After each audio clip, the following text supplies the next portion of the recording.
Hi there, Chris van der Kerk at Bluerhino Safaris.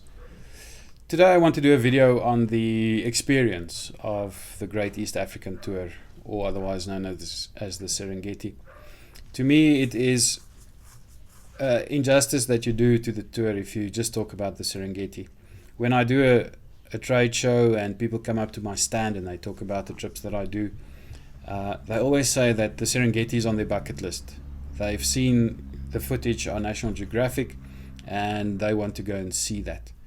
And the image that most people normally would have in their minds is this one: the wildebeest trekking through a river and a crocodile grabbing one, and they talk about the migration.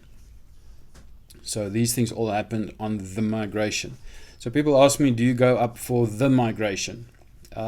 In actual fact, the migration itself is a constant thing. It happens all year round, and you can see it every time that you go into the Serengeti at any time of the year. They do move into the Masai Mara in Kenya at some stages, but that would just mean that it's in a different country. It didn't stop happening. So the migration happens all year round. And let me quickly talk about the main attraction and cover that to start with. So when we go up into the East African area, this is what we are very much talking about. We drive through Botswana, through Zambia, into Tanzania, and up to the Lake Victoria area. And that is where the Serengeti is. It's just south of the equator itself. And there you have it, the Serengeti National Park. Now these rivers, you have the Mara River that runs up at the top, and then you have the Ngorogoro River that runs through the center. Now when we go through into the Serengeti, we stay in Serenera, which is a central area, or somewhere else depending on what feedback I get from my scouts up there to what is happening at the moment.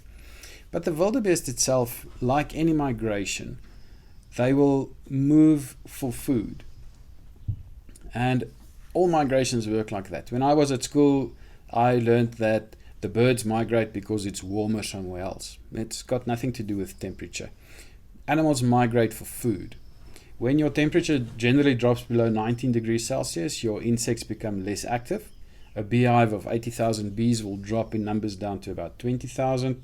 So the bee eaters that's out there don't have food anymore because there's a lot less bees, because the temperatures are down and the insects are not very active.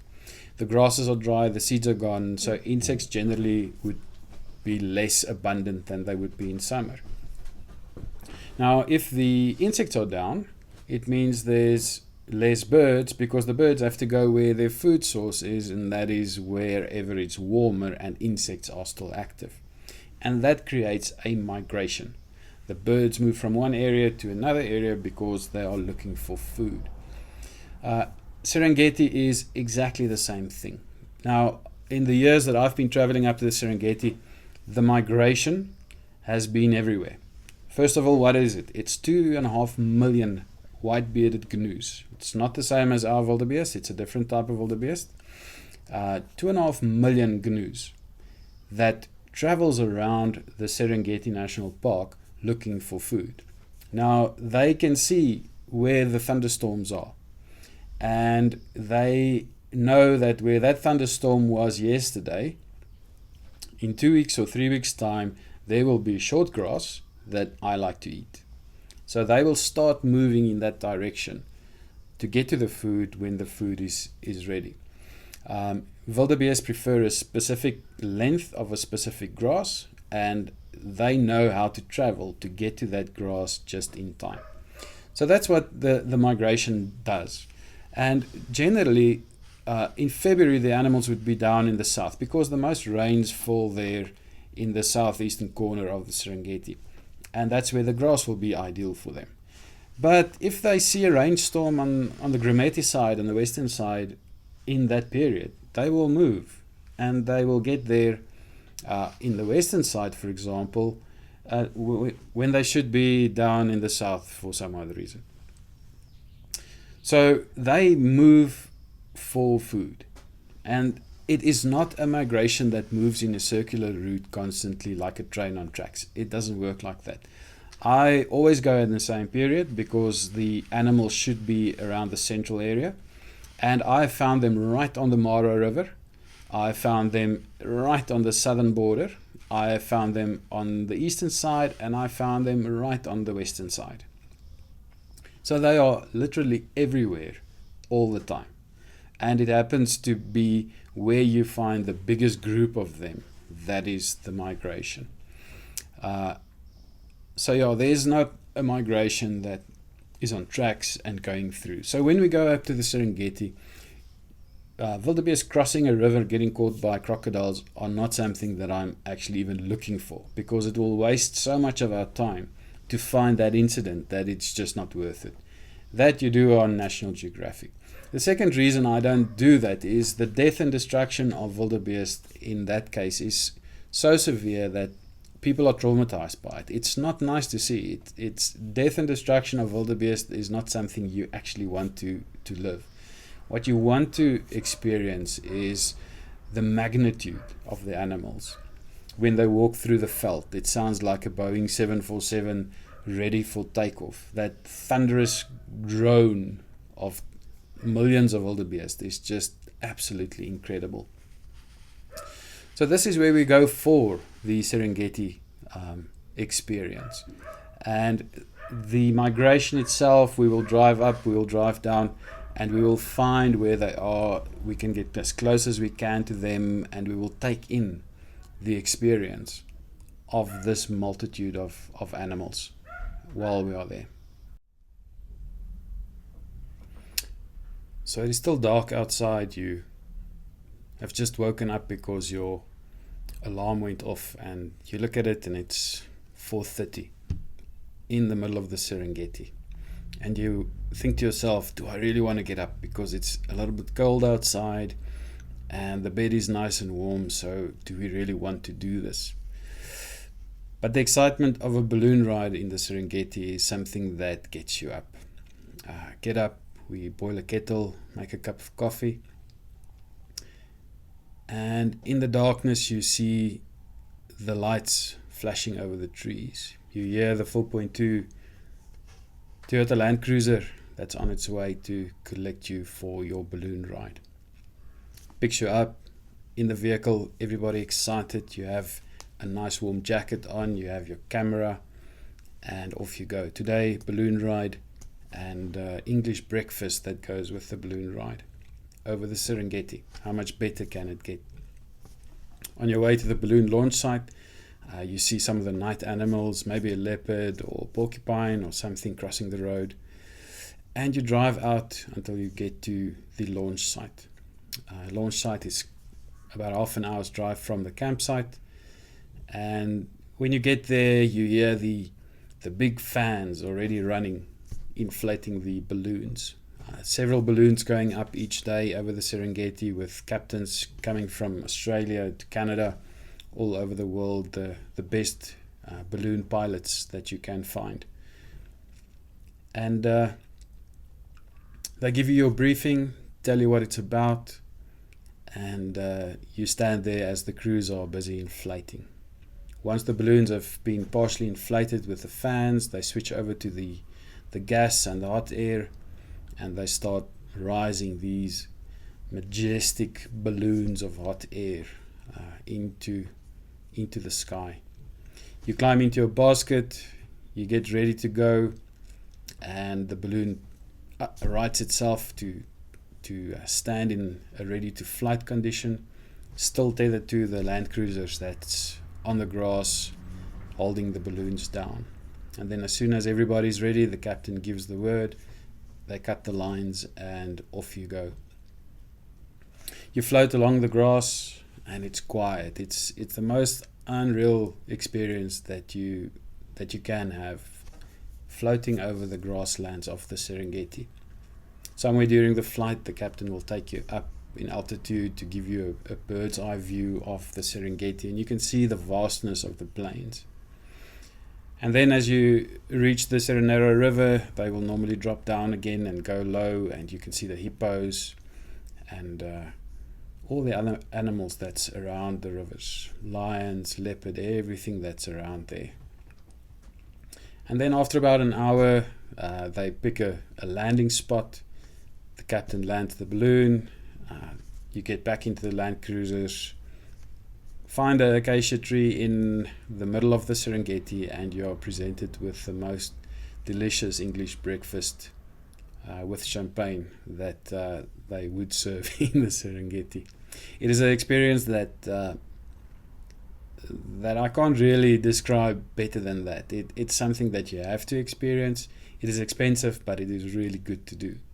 So if you choose not to do it, you can sleep in camp. Around about 11 o'clock in the morning, the balloon guys are all back, and we can go out for our day's game viewing. While staying in the Serengeti, something that you will always see in large numbers are the predators. These predators follow the migration in some cases, and as they follow the wildebeest, they of course have a lot of food available. And as I said, migrations happens because they are following their food. In the predator's case, the same. It would go for the hyenas, it would go for the lions. There's large groups of lions. As you drive through, you can come across a group of lions that are just sleeping under a tree. They found their ideal spot. I drove past this group of lions the first time. I didn't even see them. I think we counted like 17 or 18 lions in the area. So huge numbers of lions. And like you would see in the movies, the lions in Serengeti love to stay above ground. If they stay on the ground, there's a very large likelihood of them being trampled. So you'll find lions in the trees, you'll find lions on the rocks, and then the odd leopard. Because it's grass plains, the leopards generally also like to find the few trees that is around. My record for leopard sightings is 7 leopards in 3 trees in 1 hour, which is something I haven't repeated again, but it is definitely something that's out there. I have seen it before. And then if you track the animals, the predators, you sometimes get lucky and you get a real gem.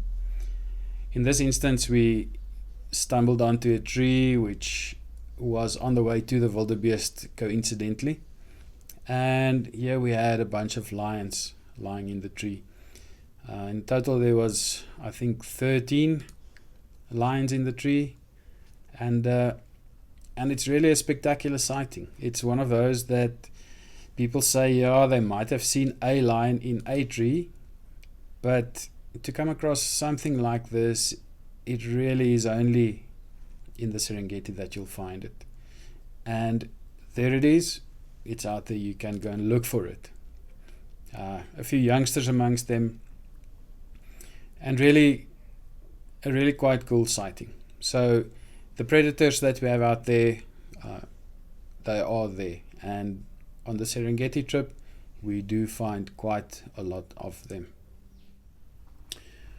Part of the experience of traveling in your own vehicle is that you can follow roads that lead you to places of interest. If you were flying into a specific area, then you would miss most of the stuff happening on the ground. And that is definitely the case for the Great Lakes we have. On my Great Eastern Africa tour, I visit 2 lakes. The one is Lake Malawi, previously known as Lake Nyasa. Lake Malawi we do at the end of the tour, and in the beginning of the tour, before we go into the Serengeti, we do Lake Victoria. Now, Lake Victoria, here you can see Serengeti on the side. Lake Victoria is right there.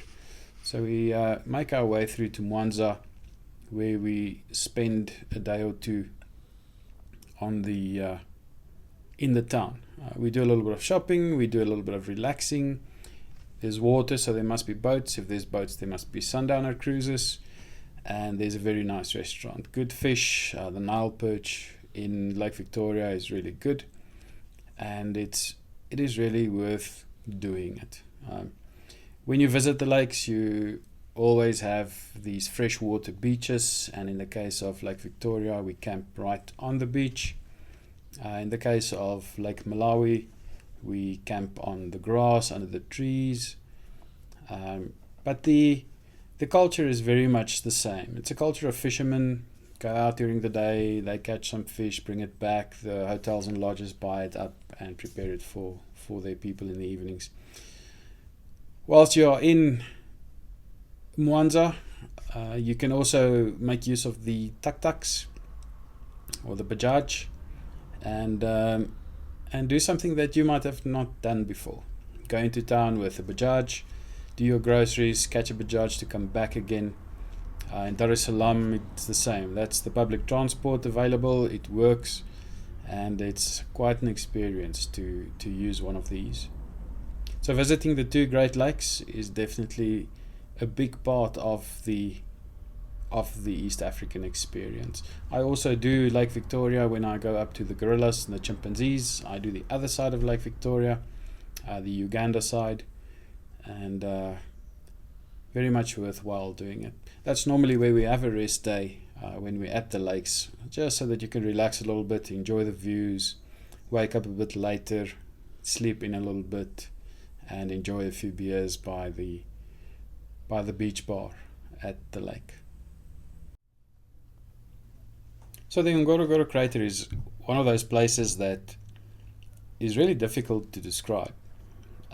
Growing up, I was told about a place called Paradise, and that the lions and the antelope would walk together and there's peace and prosperity. And as you grow up, you realize that such a place doesn't really exist, where the lion and antelope walk together, I mean. And you think that if someone have ever said that, then it was just fictitious. Lions and antelopes walking together doesn't make any sense. However, if you go to Ngorogoro Crater, you find pretty much that. The pride of lions that hunts in and around Ngorogoro Crater have been there for generations, and they are so comfortable where they are that they don't really need to be on a constant hunt. So you have the Maasai bringing the cattle into the crater for grazing purposes, and the Maasai would be grazing on this side, and the cattle would be around close to the lions without the lions really causing too much trouble. And the same goes for the antelopes. If you go into the crater, you see predators and antelopes in fairly close proximity, and nobody seems to be very upset. What makes the crater so special is that it is really that idea that you get of peace and prosperity. It's very expensive to go into the crater. You pay a fortune to go down there. So it is worth doing it, and doing it once and doing it well. When we're on this trip, we go into the crater with our own vehicles, and we spend the time down there to have a look around. It is a unique place. It's a place that you cannot describe to anybody, because there's no other place like that around. The crater is quite small. It's only about 10 kilometers in diameter. So driving from one side to the other side is not a big issue, but it is normally teeming with life, really filled with life. The flamingos are in the lake in the center, and it's one of those places that you think, do I really want to go there? But if you miss it, you've missed a lot. Ngorogoro Crater is really worth doing. So the final portion of the trip that I would like to discuss is the Zanzibar section. Zanzibar is part of Tanzania. That's where the name comes from, Tanganyika and Zanzibar, Tanzania. So not to include Zanzibar into a trip of Tanzania would be a big mistake. Zanzibar is as much part of the culture of Tanzania as anything else. And while we are there, why not just do it? So let's look a little bit closer to the whole setup. I don't know if you knew it, but Zanzibar is not actually the name of the island. It is Unguja. Unguja forms part of Unguja Pemba, and that is the greater Zanzibar archipelago. So Zanzibar is the town on the island, and we visit the town. So again, it starts, we sleep in Dar es Salaam for the night, and early the next morning we grab our stuff, just a backpack and a camera and a set of clothes for overnight. We grab the ferry that crosses over to Zanzibar every day, and we catch the 7 o'clock ferry. It takes about 2 hours to get over to Zanzibar from Dar es Salaam. Landing in Zanzibar, it really is just a little bit of R&R. That night we sleep in a hotel. You have a nice hot shower, ensuite bathroom, hotel food, and it's all being on holiday. So what we do while we are on the trip, firstly, as I said, is the ferry ride. We take the VIP or the Royal class in the ferry, which is really nice. You have leather seats and you can kick back a little bit and just relax, enjoy the ferry ride. And then apart from just enjoying the island and the feeling of the island, we do one of the biggest attractions for me on the whole trip, and that is the spice route. I enjoy cooking, and whenever I'm cooking, you use spices, and you pick up a bottle of spices that says Robertson on the front or Pick n Pay or whatever, and you don't think about where this comes from, why this is what it is. And if you draw it back a little bit, you can look at the history, and you'll see that the Sultan of Oman used to have his capital in Dar es Salaam. Not Dar es Salaam, in Zanzibar. Because in the days before oil, spices was the big thing. So Oman had its capital in Zanzibar. And therefore Zanzibar has a lot of history when you talk about Zanzibar itself. So one of the things that we do is to spend some time on the spice tour. Now, spice tour is not, let's open a bottle of Robertson and smell this and see what it's all about. The spice tour is about seeing the plants and hearing how they are prepared and how the spices are actually made. Vanilla, for example, vanilla pods. There's a very specific way that vanilla pods have to be treated. In the sun, out of the sun, in the air, out of the air, before vanilla becomes vanilla. If you don't do that, it doesn't even taste like vanilla. So there's a lot of tricks that they need to do to produce the spices. And when you're on an island that was the capital of the spice world, you will get a nice spice route tour. Included in the spice tour, we visit the museum. One of the shortest naval battles ever fought in the world was fought over Zanzibar. And we also visit the palm tree area where Mr. Butterfly, well known on YouTube, climbs a palm tree and he does his sing-song. Opens a few coconuts. You can have fresh coconut water to drink, taste what it tastes like. We go for a tropical fruit tasting, right there, fresh off the trees, whatever is seasonal. And then we also go for a meal in the Old English Club, and just to close off the afternoon on the second day, we do our meal and then back onto the ferry and back to the mainland. If you've done Zanzibar before, do it again. It is really good. It's always nice. I enjoy going back there every year. If you've never done Zanzibar, you have to do it. It's one of those things that must be done. We only spend 2 days there. If you spend a longer time there, then you might run out of things to do at some point. And we also stay in Stone Town. So we do Stone Town, we do the museums, we do the slave market, we do spice tour, the spice market, the fish market if you're up to it.